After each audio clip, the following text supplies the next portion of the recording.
আরে আমি এক জায়গায় পছন্দ করে ফেলেছি গো, তুমি দেখলে তোমারও পছন্দ হয়ে যাবে। মেয়েটুকে একবারে পরীর মতন দেখতে। কি ব্যাপার জমিদার বাবু, আপনি আমাদের বাড়িতে আসেন আসেন বসেন। একটু ওইদিকে চলো, তোমার সাথে আমার পার্সোনাল কথা আছে। যা বলেন এখানে বলেন না। উত্তর পাড়া জমিদার বাবু আমার মেয়েকে দেখতে এসে তো।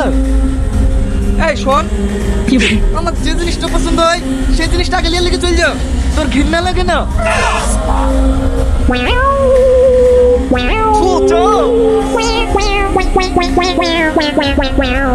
তোর ঘৃণা লাগে তো চলি জানো। আমি এই বাড়িতে আগে এসেছি, আমার ছেলের সাথেই ওর মেয়ের বিয়ে হবে, কথাটা মাথায় থেকে জানে। হাস, সব টালটুল লোকের কথা ছাড়ি দে।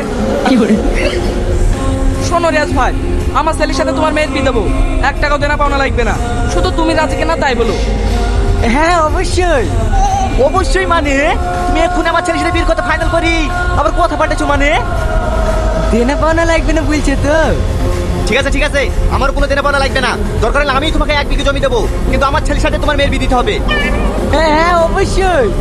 আমি 2 বিঘি দেবো, আমার ছেলের সাথে বিয়ে দিতে হবে। হ্যাঁ অবশ্যই। আমি 4 বিঘে দেবো, আমার ছেলের সাথে বিয়ে দিতে হবে। হ্যাঁ হ্যাঁ অবশ্যই। আমি 8 বিঘি দেবো। হ্যাঁ অবশ্যই। আমি 20 বিঘে দেবো। কি করে?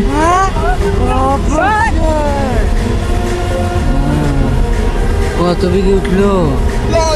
আপনি তো আমার কথা শুনলেনই না, তার আগেই অজ্ঞান হয়ে গেলেন। আমি 40 বিঘি দেবো। অবশ্যই।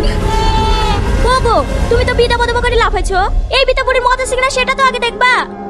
আরে ওটা আমার মেয়ে, আমি যা বলবো তাই হবে। তাও তুমি যখন বলছো একবার ডাকো।